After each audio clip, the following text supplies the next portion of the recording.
Maintenant, nous passons à la partie la plus intéressante et la plus importante de l'intervention, qui sont les stratégies concrètes pour renverser l'âme, pour terrasser l'âme, pour lutter contre l'âme. Très bien. Mes frères, mes sœurs, la plus grande cause pour vaincre son âme, c'est ce qu'on appelle al-faqr, l'indigence. Ibn al-Qayyim al-Jawziyya, dans son livre Tariq al-Hijratain, la voie vers les deux émigrations, évoque que pour que tu deviennes fort, tu dois commencer par être faible. Pour que tu deviennes riche, tu dois commencer par être pauvre. Alors on dirait des opposés comme ça. Qu'est-ce que cela signifie? Si tu veux vraiment atteindre la force, c'est-à-dire la force spirituelle, la force religieuse, il faut que tu montres ta pauvreté à Allah, tu l'exprimes, tu mets en valeur, en évidence ton indigence envers Allah, que tu as besoin de lui. Si tu veux atteindre la richesse de l'âme, car c'est celle-là la véritable richesse, il faut que tu montres à Allah que tu as besoin de lui, que tu es faible sans lui tu ne peux rien.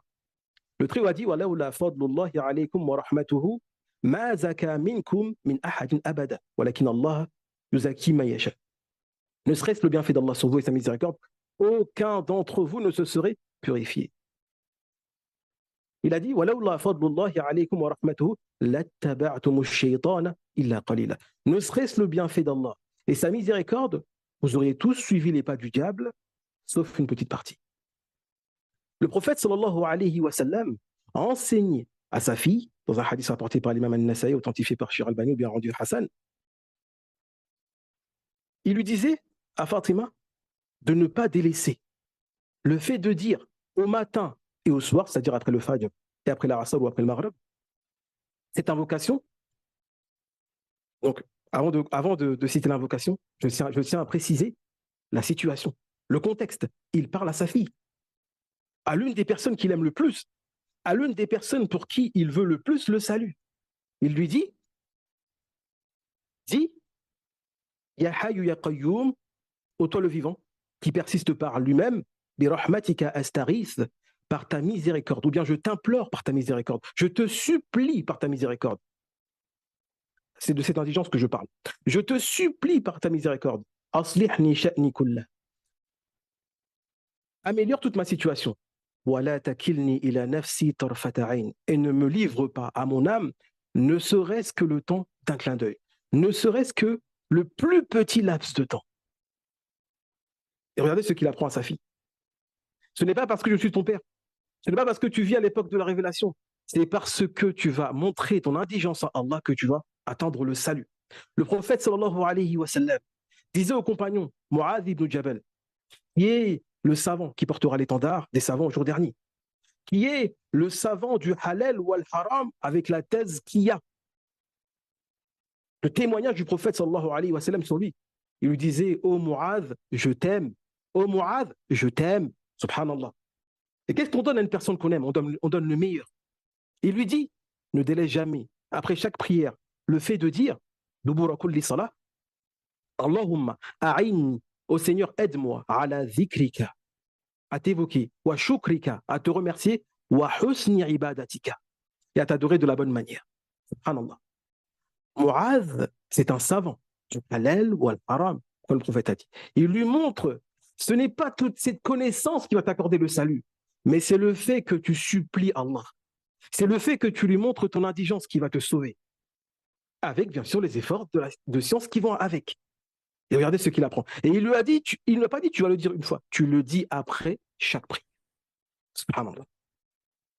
L'imam al-Ajurri, dans son livre, Adab al-Nafs, Adab al-Nufus, plutôt, les comportements des âmes, il évoque que l'âme ordonne le mal, sauf celle à qui Allah fait miséricorde. C'est pour cela qu'il a appelé al-nafsu al-ammaratu al-marhuma, l'âme qui ordonne le mal et à qui Allah fait miséricorde.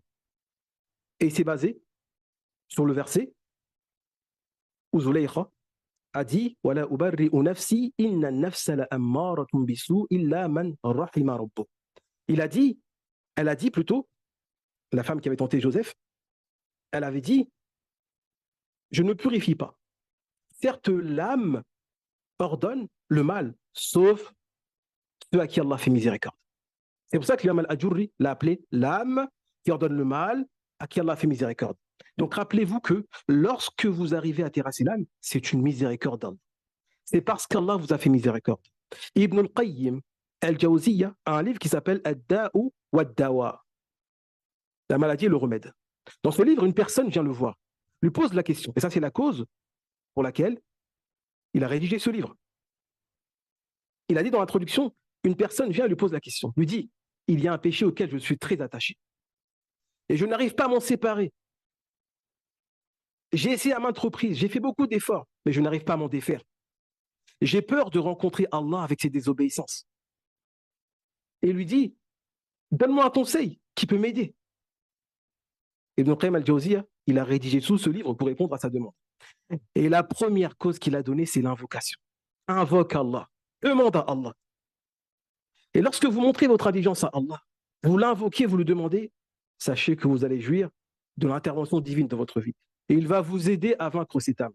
Mais ça ne passera que par cela, parce qu'il vous a aidé. Très bien. Je vais m'arrêter là, mais j'ai un peu plus développé sur cette partie. Ibn Qayyim al-Jawziyya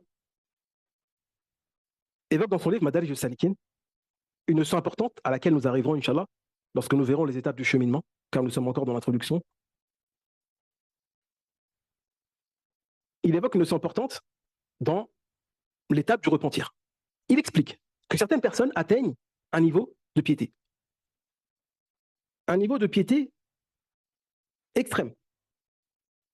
Ils font beaucoup d'adoration, ils ressentent pas du tout l'envie de désobéir à Allah. Et des fois, cela leur fait hériter de l'orgueil. Entre parenthèses, pour ne pas m'éloigner du sujet, je l'ai dit en introduction tout à l'heure, lorsqu'on a fait les étapes du cheminement, en réalité, vous ressentez cette sensation exactement où? Lorsque vous dépassez l'étape du repentir. Et que vous arrivez à l'étape qu'on appelle al-inaba, le retour vers Allah. Le repentir, c'est de se défaire du péché. Al-inaba va consister à mettre en place toute une stratégie pour ne plus retomber.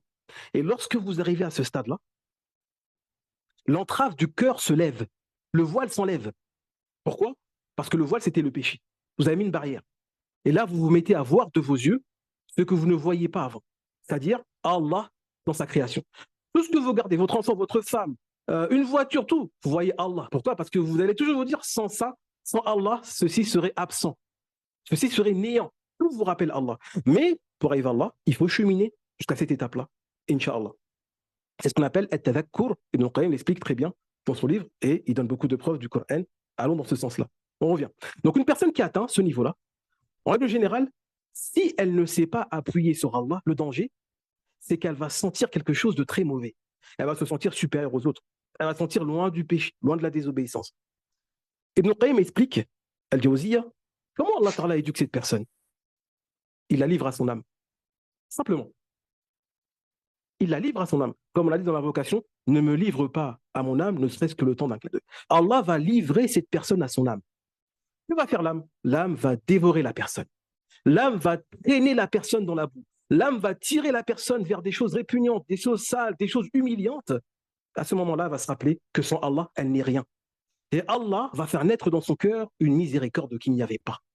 Et cette miséricorde, avec le péché qu'il a commis et le repentir, est meilleure, comme dit Ibn Qayyim al-Jawziyya, que sa piété accompagnée de cet orgueil. Pourquoi?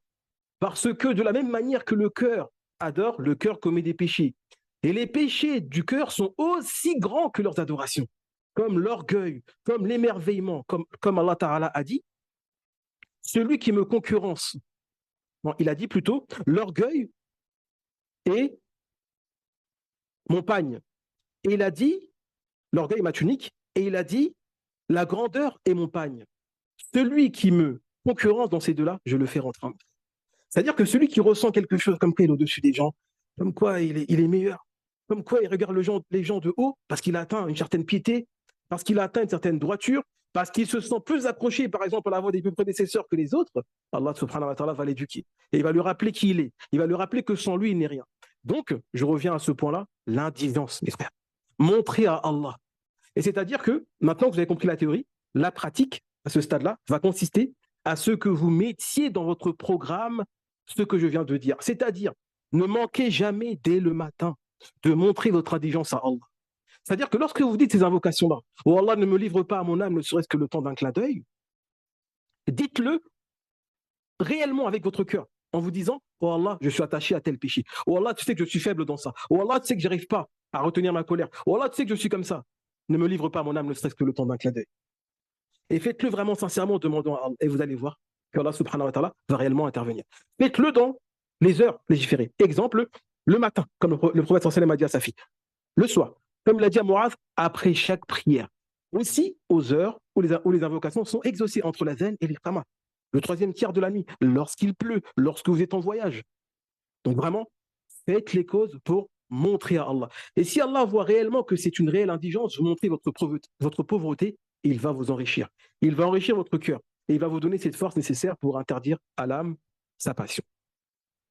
Très bien. Nous passons à la dernière partie, la dernière solution. La première solution était de montrer son indigence à Allah. La deuxième, c'est de combattre. Comme nous avons dit,